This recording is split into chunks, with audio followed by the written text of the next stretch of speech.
Welcome back to the Lane Ferris Show, and I am going to sink my teeth into the much-beloved Neon Genesis Evangelion.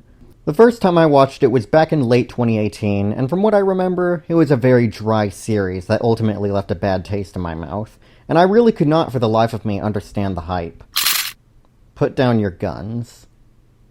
I've heard comments stating that it was revolutionary for its time, but honestly, if that's true, then the fact that it took us this long to arrive at its caliber is just another reminder of how disappointing the entertainment industry can be.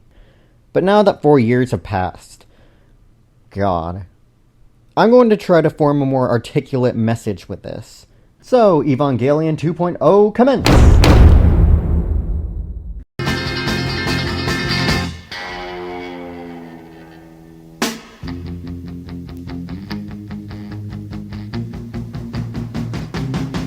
There's a new sun rising up angry in the sky, and there's a new voice crying, "We're not afraid to die.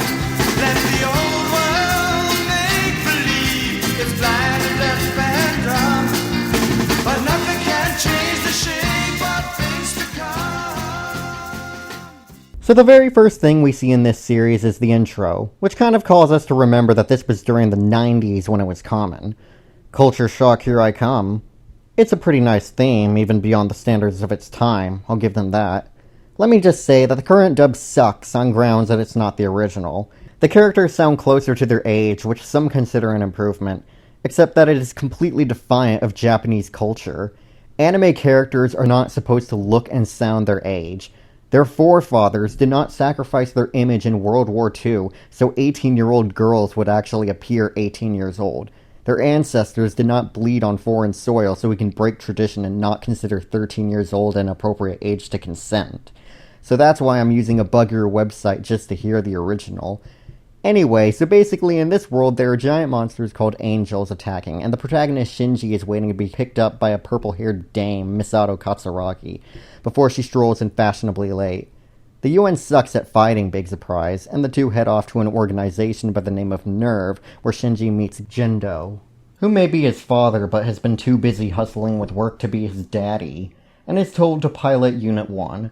Shinji refuses on grounds that he's a traumatized and experienced 14-year-old before he sees another unnaturally colored-haired girl named Rei cruise by in a gurney. His pusillanimity is overshadowed by his inner white knight, before he ultimately steps up and complies. The entire city descends in preparation for the upcoming fight, which is actually a pretty efficient idea that I wish all superhero movies would implement. He gets in the robot and prepares to start fighting. It ends badly, and Shinji wakes up in the hospital confused. The crew discusses the Human Instrumentality Committee, which is a complicated idea that will be elaborated later, and Shinji's poor-handed life is effectively forgiven as he ends up moving in with Misato. The one downside, of course, being that she's a slob, but hey, nothing is perfect.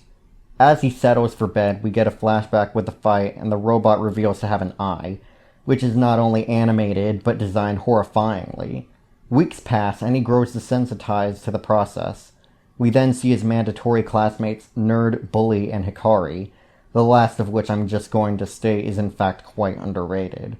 The second impact, which I will elaborate on further, was so significant that it is basically the only thing they learn in history, which is pretty fucked up, but more importantly a bit interesting, I'll admit. Rei is there too. Shinji is surrounded by cute girls after being discovered as the pilot for Unit 1, but is too much of a beta introvert to appreciate it. Kensuke is young enough to enjoy the sight of war before you learn about the gruesome consequences and are forced to hide your enjoyment, and Toji just got back after caring for his sister trademark, and that is perhaps why he is so hot-headed. God damn it, if I have to see one more protective brother or father trope, I swear I'm going to throw a Redditor out of a 2-story building. I mean, really, can't we just once have a brother who would sell his sister to get ahead? Rei tells Shinji there's an emergency as another angel is coming. He re-enters Unit 1 and performs poorly, jeopardizing the two boys. Shinji protects them from Shamsul, and as they take refuge in the Ava, they witness his anguish and feel regret. Shinji then defeats the angel. Yay. Okay, so 3 episodes in, let's give an overview. I know with how harsh I was in the beginning, you're probably expecting me to chastise Shinji, but I'm honestly not.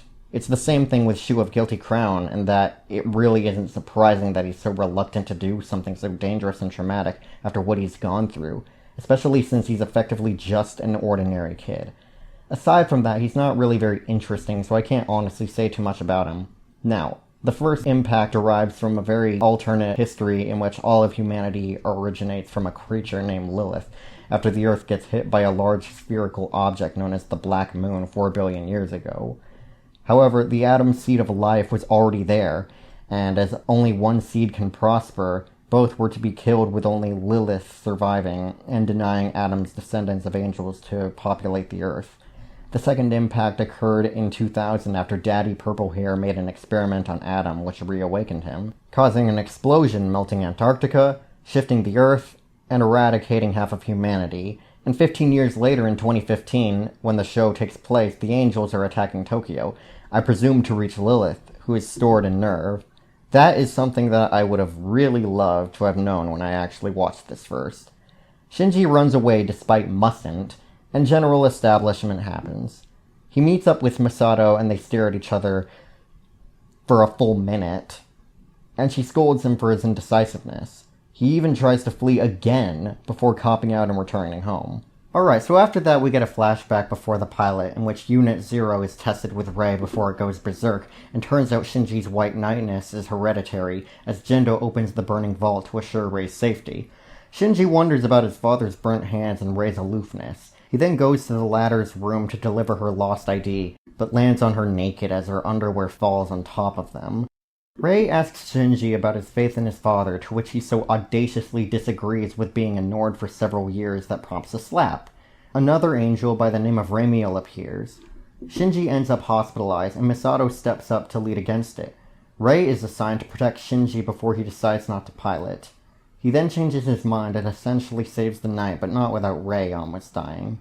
We get some deja vu as Shinji opens the hatch to find Rei.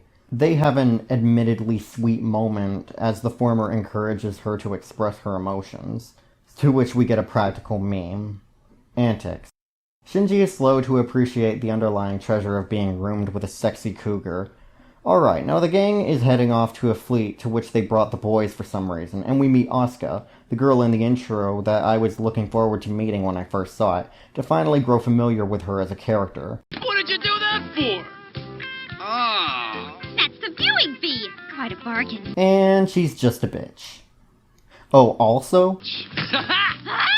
Unverschämten idiot! In fact, this entire episode seems to be strangely sexual, doesn't it? Anyway, she's from Germany, as her personality makes her muse clear, and she's a very skilled yet abrasive pilot. An Anjuru comes over to party, and the kids get in the Eva to combat it. Asuka transfers to Shinji's school, as all hot girls do for her age. Oh my god. Shinji and Asuka have to synchronize each other for the upcoming fight, and Miss Misato totally doesn't like Kaji, who came along with Asuka or anything. Rei outperforms Asuka at one point, and Hikari makes Shinji apologize that Rei is just innately better than her. They eventually begin the match and succeed, though not without enacting billions of dollars worth of damage. You know, that whole metropolitan elevator system would have been very useful at this point. More antics. DeviantArt antics. This antic in particular. Oh, watch your fingers! Wow, your skin is so soft and smooth, Asuka. Stop! You're tickling me! How do you like this? Wow! Oh, don't touch me there! Oh, come on, what gives? Okay. I'm just going to ask. Aside from separating the baths by gender, aside from Misato basically molesting Asuka, she's clearly not comfortable with that. And yet we live in a culture that doesn't even take note of this because it's kind of a part of us. This little detail baffles me so much that it has actually inspired my idea for the next episode, being cultural gender relations. The power goes out, but they work around it. Misato gets promoted and, well... You're willing to sacrifice all 3 Avas to satisfy your own ambitions? The chance of success is 0.001%. Okay. But when all of this is over, I'll treat all of you to a steak dinner, okay? A steak dinner? Yep. Wow. A 1 in 10,000 chance, everyone, but with the promise of a steak dinner. Remember that. Anyway, Misato reveals that her father was a deadbeat, but during the second impact he sacrificed his life to save her. leaving her with a conflicted resolve to avenge him while still holding contempt. Against all odds, they actually manage, to the extent that it makes me question the real probability, and afterwards comes the moment we've all been waiting for. A ramen place? Well, we know how poor you are, Misato. What? No! You don't submit to her vulnerabilities. She's the one who promised a steak dinner, and it's her responsibility to provide it in the end. Nevertheless, after she made you undergo a lottery-tier chance of success, you drag her ass to Saltgrass even if you'll have to share a bath for a day or two. Hi, my name's Katrina. And my name is Hugh. I'm Sarah. I'm Emma. And I'm Joan to you. Hello, my name is Spencer. And mine is Lorraine. I'm Anthony. I'm Debbie. And my name is Abby.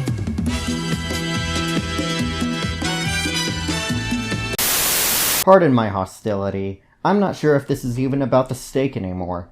One's word is one's bond, and I condemn the typical presence of those either backing out of their promises, as well as those who show charity to the ones who made it, as it softens them. If you say you're going to bring snacks to movie night and your daughter dies, where's the cookies?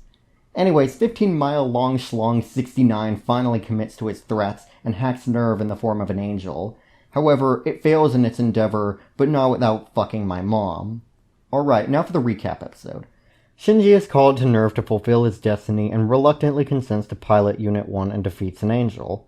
Afterwards, he continues to grow accustomed to fighting with them and undergoes many adventures. Then comes Asuka. Yeah. Times are a-stressin'. New footage now. Ikari slums with his group of generic baddies as they contend the 11th Angel's invasion occurred far too early for plan. But Ikari makes the reasonable response and denies its incidence. They test Unit 0 again, and it bashes its head against Rei with Shinji piloting. Alright, now should be a good time for a halfway point review. This show is alright. Not really something I would rewatch in the future. I suppose I'll give my 2 cents on each character. Shinji, I can't bring to hate or really care about too much, honestly. Asuka is just a bitch. Misato is certainly entertaining. Jindo, I strangely find a bit interesting with his unfettered commitment and focus, especially when you remember his actions during the last Zero test in which he looked like he genuinely cared about Rei. I'm a bit curious what he's planning if not completely selfish needs. Rei, despite being an emotionless shell, does have a few moments of human imperfection, and I suppose I'm a bit invested in what's going on with her. Kaji is mildly annoying. He doesn't really contribute anything so far, and he just has this irking ladies' man trope that just exists. Okay, that's all for the halfway point. Let's resume.